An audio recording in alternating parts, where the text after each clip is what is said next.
I am the oldest remaining child of my parents. My brother is significantly younger and has, by the way, a much better voice. And so those people who thought they heard that Brachot at the last wedding, they're sorely mistaken.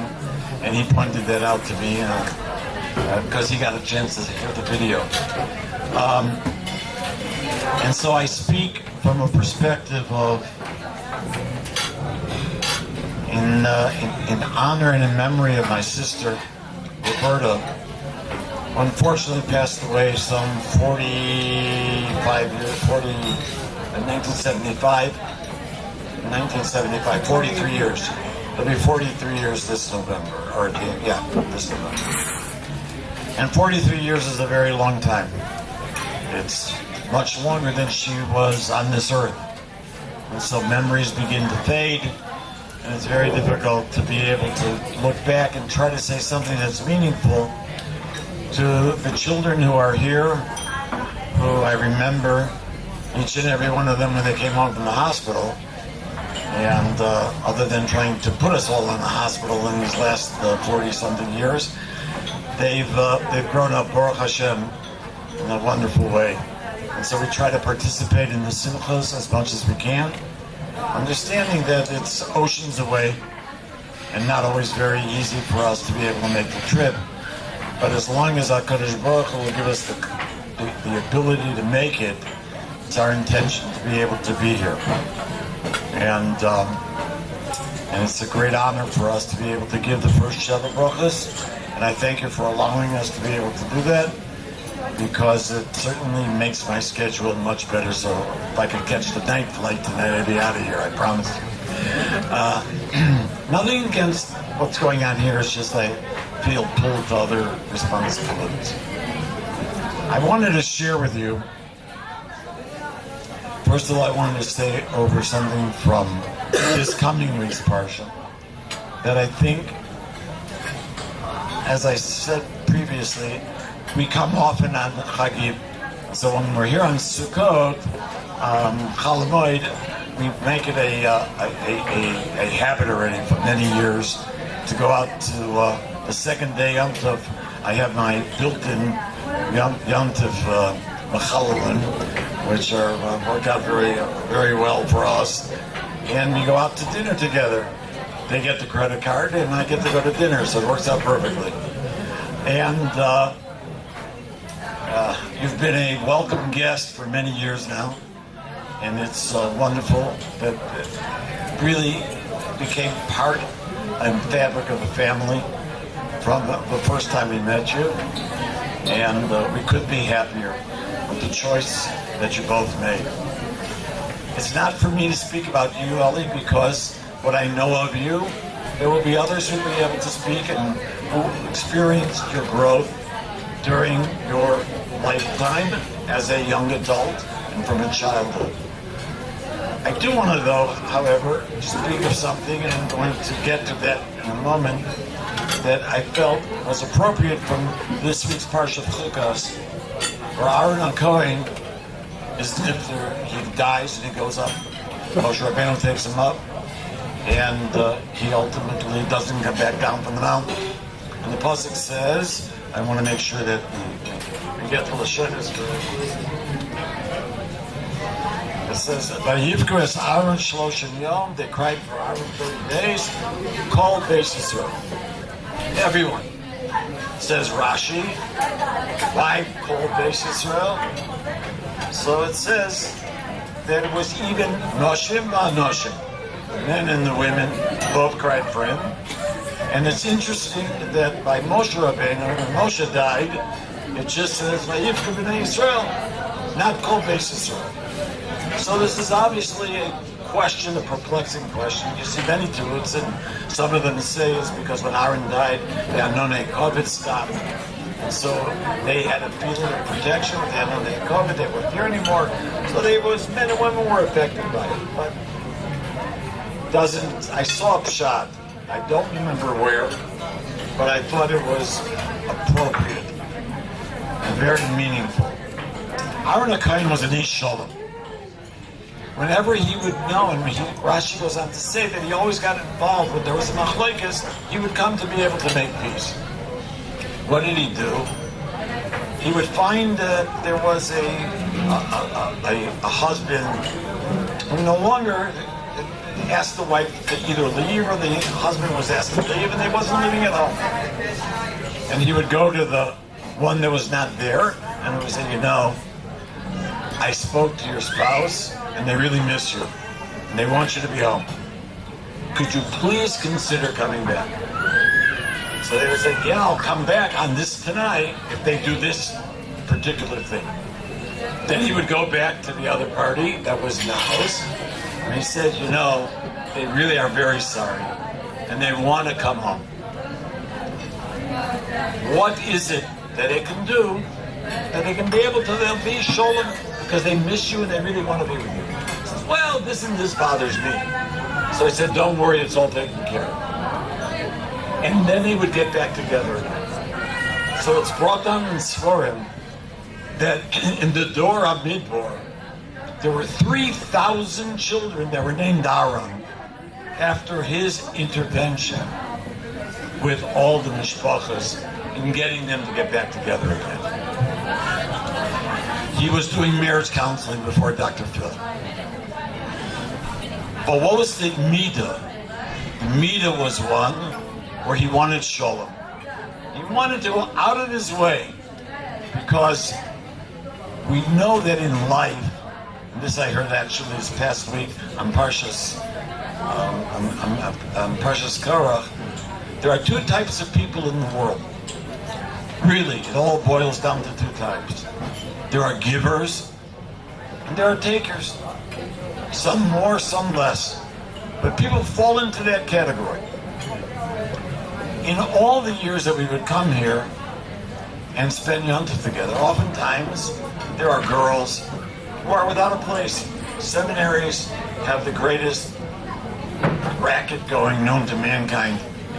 They bring these girls here, you pay an absolute fortune, and then they tell them, figure it out for yourself over Yom Tov. And they have nowhere to eat and nowhere to stay. And it's Rachmanis, it's terrible. I tried many years ago, when I was more active in communal work, I tried to make it so that the seminaries would only start after Yom Tov. Because it's unfair, it's terrible, especially if you have a girl who's quiet, introverted, doesn't know people, not that social. She's not going to ask, and they have nowhere to go. They stay home and they eat Rice Krispies and Sukkos. It's outrageous. So we would have girls that would come. I didn't know them. They were friends of grandchildren or friends of friends that asked us to take them out and take care of them. This Aliza would always sit herself down next to them and welcome them and talk to them. Remember? All the time. It's a tremendous midah. I can't stress enough to tell you how important it is to make someone else feel comfortable and feel at home. And this very midah is something that should be ingrained in your house as you try to build the Bayis Temple of Israel. An attempt to take all the best qualities that each of you have and create something for which that you will be known that this is the home that you are building. In retrospect, I will tell you that your grandmother and your mother and my sister was a woman of incredible capacity of doing things. She couldn't sit still for a minute, always active, and always had one Mila about her, which I think is something that you need to remember. From last week's parsha, we learned one cardinal rule: Malin b'kodesh v'ein maridim. You always need to look to grow. No matter where you are today, it doesn't make a difference. You can be here, you can be here, you can be here, you can be anywhere on the ladder of your own personal growth. But you always have to look to become more, and never allow yourself to become less. Oftentimes, when she got sick, which is pretty much when life changed in our family. She became far more observant than she had been previously, and took on more and more things. And there was a whole group of people in the community at that time who suffered from life-threatening and unfortunately life-ending diseases. But they all had one thing in common. They showed incredible courage, amazing growth, and phenomenal perseverance, and an understanding that it was their responsibility to show the world what it meant like in their world to face adversity with determination and an understanding that we all end up going somewhere else, that this is only a temporary place for us. It's only our lack of understanding of that the better part is on the other side, because we don't understand how it operates. The mind cannot grasp it, and so we feel attached to this world.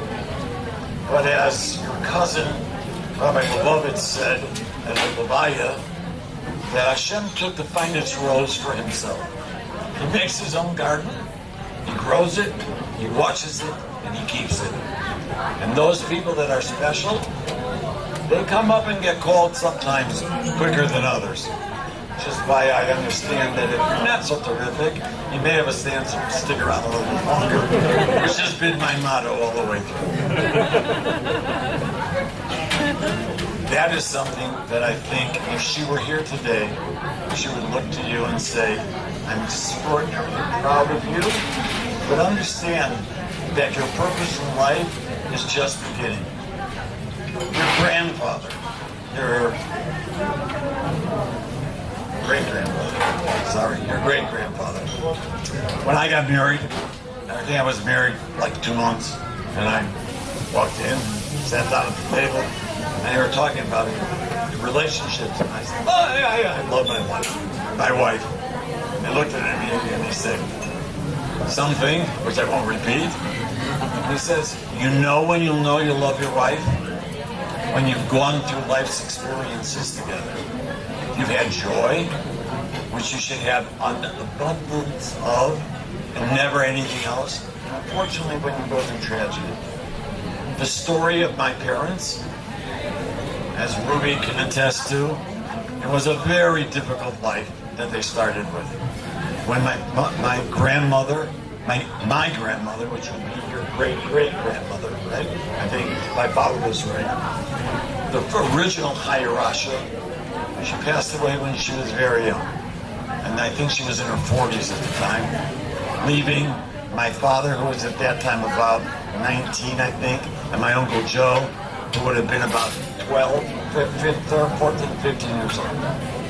There were 2 brothers that were in New York. Ruby's father, my Uncle Izzy, who unfortunately his wives passed away multiple times and were raised, the children came to live in my house with my mother, and I think Roberta was a baby at the time. And my father was overseas in World War II. I'm not sure how he figured it out, but he figured it out well. And my mother ran the business and took care of all the children and everybody else's kids and everything else you can imagine. She was a woman of incredible talent. I can't even begin to tell you the capacities that she had. It's just important. This is a therapy session for me. I figured, look, I flew here, I brought this one, I got a Sheva running. Look, this is like $500 an hour. I'm doing okay. So she was able to, her accomplishments were many, and her father was a tremendous rabbi and Talmud Chacham, Chazan. He was the executive director of the yeshiva. He was a man that I actually remember, because he also passed away very young. He was 62 when he died. And he was quite something unique and special, as was my grandmother. But when my parents went to get married, they got married because my grandfather on my father's side, who I am named after, as well as my cousin Burton, who's significantly younger than I am, 6 months counts, which makes me the elder statesman of the family, sort of Joel's Mechila. He unfortunately was dying, and they had the wedding on Motzei Shabbos in the yeshiva, and I think he passed away on Tuesday, and they were sitting Shiva during Sheva. That's a tough life. It's a hard thing, but if you wanted to really encapsulate what my father was, he personified what the word responsibility meant. Everybody looked Uncle Manny, who was going to take care of whatever had to be taken care of. That's who he was. He always got it there on time. He always was there to take care of whatever needed to be done. You could always ask him for whatever it was. He'd give you his opinion, sometimes a little bit more that you want to hear, but certainly a little bit less direct than my Uncle Joe, who we want to talk about tonight. But he was by the way, one of the smartest men I ever knew in my life. I miss him dearly. But he certainly had opinions, and he had no problem sharing them with anyone. I miss it because I used to walk into a room, and I know how to get him started. So I would just say, Nixon's a crook. That was it. That's all I had to do. So I want you to understand that your parents, your grandparents, your great-grandparents, everybody comes to a simcha, they get invited, they're part of the simcha, and it enhances the simcha. And we think about things with very warm and tremendous memories.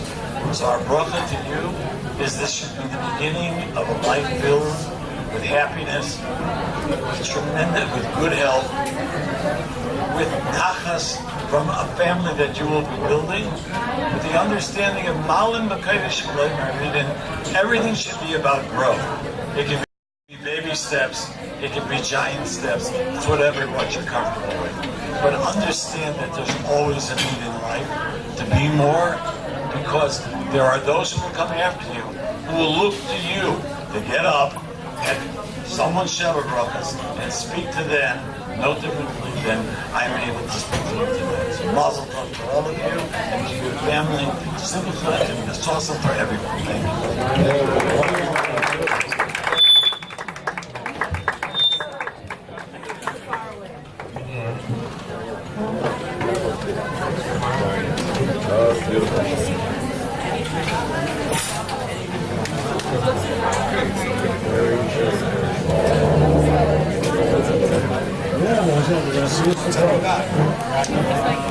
Thank you.